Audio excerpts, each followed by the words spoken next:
Hi friends. ఈరోజు మనం discuss చేయబోతున్న టాపిక్ లోరెటా ప్లెజెంట్.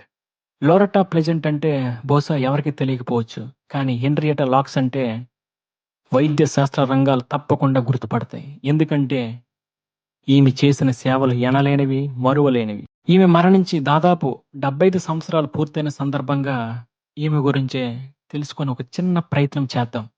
హెన్రియేటా లాక్స్ 1920 ఆగస్టు 1 తారీఖున అమెరికాలోని వర్జీనియా రాష్ట్రంలో రోనాక్ అనే ప్రాంతంలో జన్మించింది. ఈమెను ముద్దుగా హెన్నీ అని పిలిచేవారు. ఈమెకు 9 మంది సోదరీమణులు.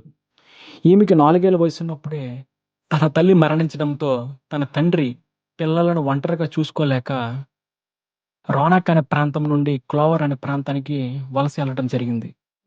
క్లోవర్ అనే ప్రాంతం నల్ల జాతీయులకు నిలయం లాంటిది. ఇక్కడ అధిక సంఖ్యలో పొగాకు తోటలను పండించేవారు. హెన్నీ ఫ్యామిలీ కూడా ఒక ఇండో ఆఫ్రికన్ ఫ్యామిలీ కావడంతో ఈ పొగాకు తోటల్లో పనిచేస్తూ జీవనోపాధిని పొందేవారు. హెన్నీ ఈ పొగాకు తోటల్లో పనిచేస్తూ పాఠశాల విద్యను అభ్యసించింది. ఈమెకు కొంత వయసొచ్చేసరికి తన తండ్రి ఆరోగ్యం క్షీణించడంతో ఈమె కూడా విద్యను ఆపేసి పొగాకు తోటల్లో పనిచేయడం ప్రారంభించింది. అదే పొగాకు తోటల్లో పనిచేస్తున్న డేవిడ్ లాక్స్‌ని 1941లో ప్రేమించి వివాహం చేసుకుంది. వీరి ప్రేమకు గుర్తుగా నలుగురు పిల్లలు జన్మించింది. 1951లో హెన్నీ తన 5వ సంతానమైన అబ్బాయిను జన్మనిస్తున్న సమయంలో అధిక రక్తస్రావం జరగడంతో జాన్ హాప్కిన్స్ ఆసుపత్రికి తీసుకెళ్లడం జరిగింది. ఆ సమయంలో పేద ఆఫ్రికన్ అమెరికన్లకు చికిత్స అందించే అతి కొద్ది ఆసుపత్రులలో జాన్ హాప్కిన్స్ ఒకటి.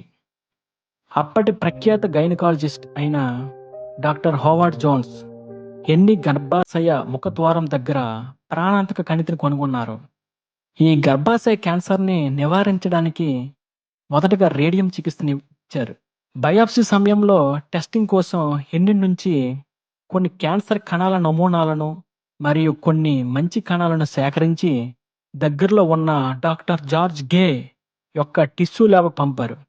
డాక్టర్ జార్జ్ గే తన ల్యాబ్‌లో కనుగొన్న విషయం ఏంటంటే హెన్నీ కణాలు ఆయన ఇంతకుముందు చూసిన కణాల కంటే చాలా భిన్నంగా ఉన్నాయి.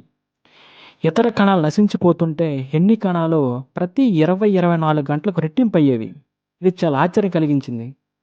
హెన్నీ చివరకు 1951 అక్టోబర్ 4న 31 సంవత్సరాల వయస్సులో గర్భాశయ క్యాన్సర్‌తో మరణించినప్పటికీ ఆమె కణాలు ప్రపంచంపై చాలా ప్రభావాన్ని చూపాయి.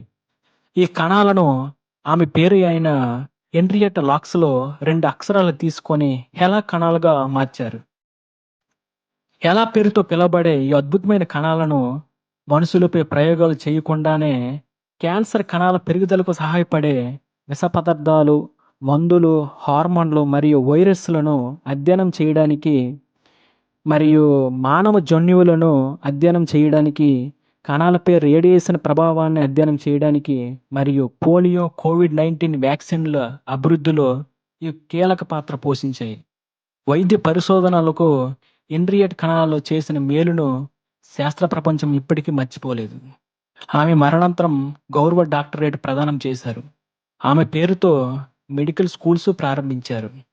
2020లో హెన్రియేట్టాను నేషనల్ ఉమెన్స్ హాల్ ఆఫ్ ఫేమ్‌లో అమెరికా ప్రభుత్వం చేర్చింది.